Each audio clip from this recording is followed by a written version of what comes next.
जावल वारा वार सुहना सुहना गुंडड़ी दार सुभान अल्लाह सुहने जी माशावा कान लिखा सुभान अल्लाह सुहने जी माशावा कान लिखा जय जावल वारा वार सुहना सुहना गुंडड़ी दार सुभान अल्लाह सुहने जी माशावा कान लिखा सुभान अल्लाह सुहने जी माशावा कान लिखा ओ जय जय हथन ले मौला जयो आयतुल्लाह उहोई त आहे मुझो अरबी सल्लल्लाह ओ जय जय हथन ले मौला जयो आयतुल्लाह उहोई त आहे मुझो अरबी सल्लल्लाह उहोई त आहे मुझो अरबी सल्लल्लाह वहवा नूरानी रुखसार शाहन मोती ऐं जवार वहवा नूरानी रुखसार शाहन मोती ऐं जवार सुभान अल्लाह सुहने जी माशावा कान लिखा सुभान अल्लाह सुहने जी माशावा कान लिखा है यूसुफ भी सुहणो लेकिन सरकार भी शे वॾो चयो वियो चेहरे महबूब जे लए ओ यूसुफ भी सुहणो लेकिन सरकार भी शे वॾो चयो वियो चेहरे महबूब जे लए वॾो चयो वियो चेहरे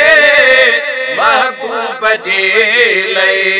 अहिड़ा चेहरे जा चमकार काधी चोॾीअ जे चंद्रहार अहिड़ा चेहरे जा चमकार काधी चोॾीअ जे चंद्रहार सुभान अल्लाह सुहणे जी माशावा कान लिखा जय जावल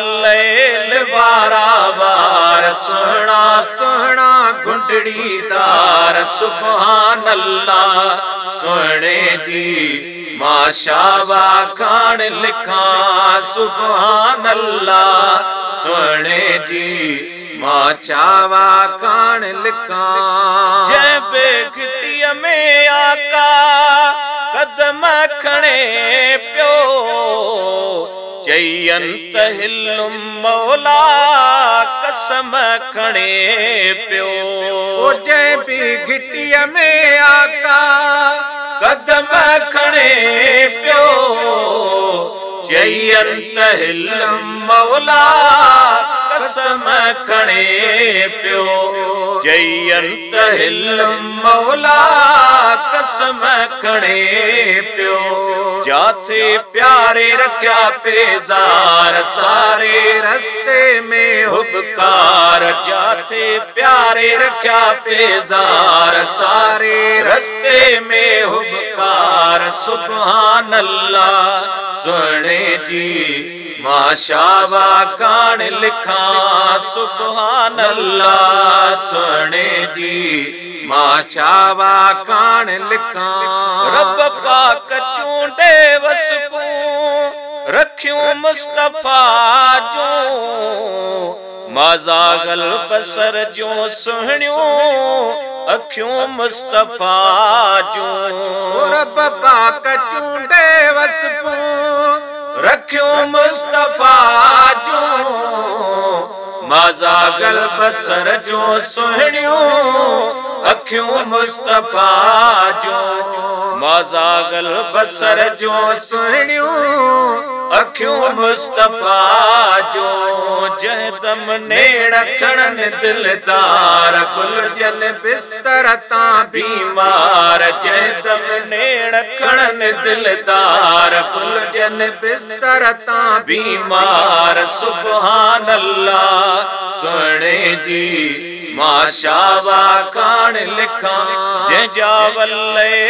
बारा बार सुना सुना गुंडड़ी दार सुभान अल्लाह सुने जी माशावा कान लिखा सुभान अल्लाह सुने जी माशावा कान लिखा जैके नवाजो मौला लकबन घणन सा अज़मी इस्म वठंदो कर अदबन घणन सा ओ जंहिंखे नवाज़ियो मौला लकबन घणन सा अज़मी इस्म वठंदो कर अदबन घणन सा अज़मी इस्म वठंदो कर अदबन घणन सा आही जियरो जा बिजमार गंढ तू ताज धणी असा तार आही जियरो जा बिजमार गंढ तू ताज धणी असा तार सुभान अल्लाह सुने जी माशावा कान लिखा जे जावल बारा बार सुना सुना गुंडड़ी दार सुभान अल्लाह सुने जी माशावा कान लिखा सुभान अल्लाह सुने जी माशावा कान लिखा।